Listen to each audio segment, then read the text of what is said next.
Hi everyone, today I'm going to be painting a portrait of an old man with green eyes, and as is the case with a lot of my oil portraits, there's going to be some talk about skin textures as well. Everything has its humble beginnings, however, and this is going to start as a chalk drawing done on an acrylic background. These are not accurate outlines, they're going to be loose and freely done, and these loose outlines are going to be a substitute for what a grid would normally do. I mean, if you think about it, a grid is usually a mesh or a grating of squares and rectangles that cross each other. Then normally the process when working with a grid is to draw the grid on the canvas and on the reference image, then copy on the canvas the way the main lines or the outlines interact with the grid in the reference image. What I've done in this case is to simply substitute those geometric lines that would have formed the squares and rectangles in the mesh with more organic outlines that are going to look like what the final artwork is supposed to be. But the purpose these lines are going to serve is exactly the same as the one that would have been served with a normal kind of grid. From my experience, neither approach is better than the other, and I usually switch quite easily between these two. After this stage, it's time to mix the paint solution that I'll use to paint in the correct outlines, and any color can work in this step as long as it's brighter than or different to the color that I used in the chalk outline, so it's easy to differentiate between the two. The solvent I use to mix up this solution is kerosene, although turpentine, terpenoid or Gamsol can do a similar job, and when it's runny enough and consistent enough in its viscosity, I can then apply it on the canvas quite easily. When I'm done with this stage, it's going to look a bit like a confusing mess, but the trick in this case is to take it line by line and observe the way the correct outlines in the reference image interact with the wrong outlines or the grid. Then to copy that on canvas by focusing on one part until it's done, then moving on to the next. Since I no longer need the chalk outlines, it's now time to get rid of them, and to do that I'm going to use a brush that's been dipped in solvent, although water can do a similar job. Then after wiping it on a rag or another piece of canvas, I'm going to gently apply it onto the main canvas, and at the end of this I'll be left with the main outlines. Now that I'm done with the outlines, the next stage is going to turn this painting into a full acrylic painting known as the underpainting. That's a lot of paintings. And for the underpainting, I'm going to use a monochrome. A monochrome simply means I'm going to be using tints or shades of one color. That color in this case being the dark green that's in the plate to the left. I'll mix this color with increasing amounts of white silk vinyl paint to create a nice gradient on my palette. And one thing I avoid when making these underpaintings is to go all the way to the extremes. So my palette usually doesn't go from black all the way to white. I'm then going to pick a section that I'll start with, and for this painting that's the eyes and the area surrounding the eyes. And my process for these different parts is usually that I start with the two darkest colors on my palette. If you remember, my palette had 5 colors lined up. Then after the 2 darkest colors, I'll move on to the 2 brightest colors, so that if the colors in my palette were numbered 1 to 5, 1 being the darkest color and 5 being the brightest color, I'm going to start with number 1 followed by number 2. Then I'll skip to the other side and move on to number 5 and number 4, then cover all the remaining spaces of that section with number 3. Now it's totally possible to do it the other way around, which is to finish every section with all the colors it has. But the advantage I find, at least in the process I normally use, is that I don't have to clean the brushes too often. So if I start with the shadows, between 1 and 2 I don't have to clean the brushes. So I'll clean the brushes after the 2 shadows, then I move on to the 2 highlights, 5 and 4. Then clean the brush again, then finally paint in the medium tint. That's different from if I was skipping from color to color in a random fashion, because then I'd have to clean the brush after pretty much every small part of the painting. And the reason why I do my underpaintings in acrylics is because acrylics dry really fast, and this means I can usually start my oil painting as soon as I'm done with acrylics. It doesn't mean I have to, but I like to have the option. Starting with a colored underpainting also means that if I skip painting any part of it in oils, then what will remain on canvas won't be a blank negative space, and it will instead be a colored section that can very well pass for a part of the painting. I don't usually use this advantage. I like to fill my canvases with oil all the way, but as I learned from Patrick Mukabi, who was the first artist to explain to me why he paints on a colored surface, this is definitely the way to go if you think you're not going to fill up the whole canvas with your final layer. One approach I use when making my underpaintings is to start with the main characters that I'm going to be painting. So if it's a portrait, I'll start with the face, then the clothes that the person is wearing, or the background behind them, or anything else that's in the painting can be worked around the face. But I normally like to start the underpaintings with the main character. When it comes to the final layer, however, things are different. So with oil paints, I start from the background, then move gradually towards the foreground, to the part of the painting that's closest to the viewer. So the colors that are mixing right now are what are going to form the background. I'll arrange this palette in the same way I did the one for the underpainting, because I don't like my palette to be a mess. I like to know where each color is, so it's easy for me to pick them without having to make calculations every time I want to move from one color to the next. These are going to be the darkest shadows, and in case you're wondering why they don't look that dark, that's because I don't use black in my paintings. I like to use burnt umber as opposed to black, because burnt umber is a part of the warm colors or the earth color spectrum, which means it blends in really well with the other colors that I use, like the reds and the oranges and the yellows. So in most cases, unless I'm creating a black and white or a grayscale painting, I'll try to avoid using black as much as I can.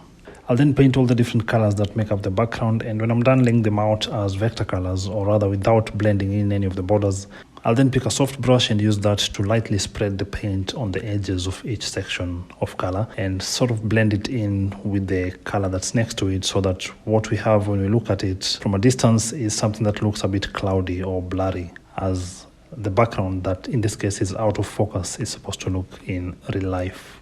Now that I'm done with the background, I'll then move on to the foreground, but since visually speaking the hand is in front of the coat, for instance, I'll start with the coat first. Then after the coat I'll paint the face, and after the face I'll paint the hand.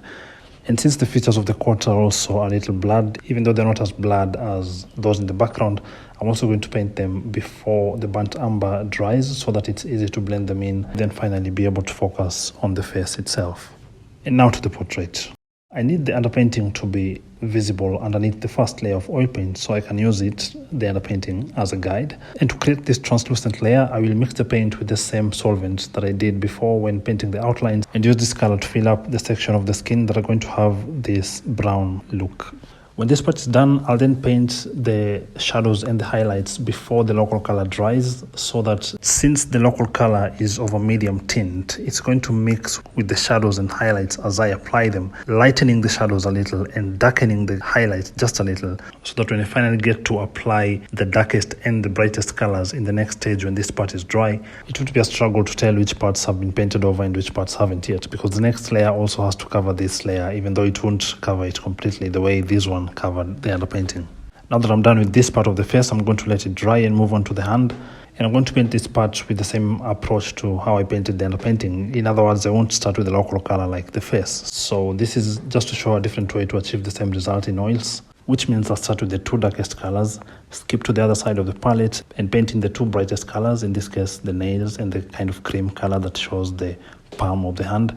Then fill in the remaining spaces with the color or the tint that's going to be in the middle of the palette, before blending them all in to create a nice quote-unquote background surface for the hand.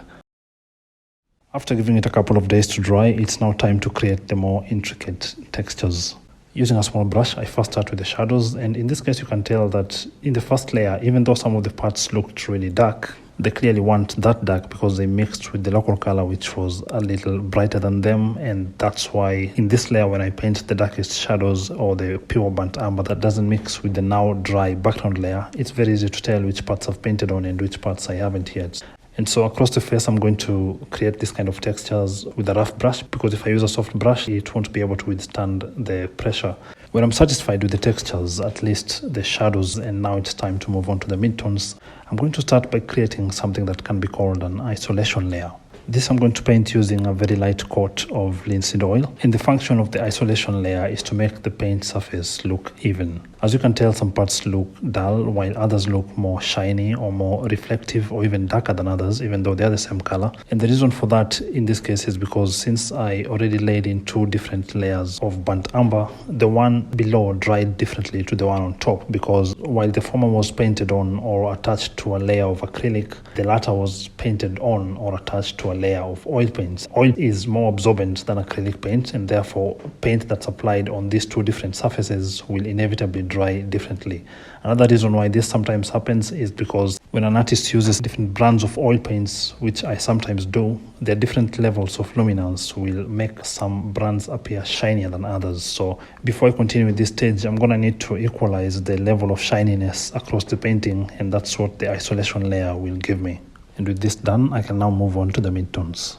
For these midtones, I'm going to be using the same brush as I used before when painting the shadows, except in this case I'll be painting the bulges or the crests in the skin texture to give that impression of a kind of rough and wrinkled skin. I don't have to do this for the whole painting because some parts are in complete shadow. But as you can see, every stage or every layer tends to work as a guide for the next one, because since the shadows already laid out the directions in which the skin will fold around different facial features, my work here in the midtone and highlight section is much easier because all I'm doing in this case is simply following those directions. A common pattern I use in my paintings, both in painting the shadows and the highlights, is I tend to start with the darkest colors. And so even with the midtones and the highlights, I'm going to start with the colors that are closer to brown, then move on to the creams as I slowly advance towards white. Then the final color that I'll apply in every part of the painting is going to be white. And the reason why white always comes last in my paintings is because pure white tends to appear very rarely in nature. And one way to illustrate this is to observe that even on things that appear as though they're white, you can always shine a light on them and they'll appear brighter, which means they weren't white to begin with. They just appeared that way relative to the dark things, or the dark environment, or the dark lighting around them. And for that reason, I like to limit the usage of white in my paintings so I can mimic its scarcity in nature. After painting both eyes, I'm now going to move on to the final highlights in the skin. And since these appear in limited parts of the skin and the groundwork has already been done with the shadows and the midtones, they won't take long to create.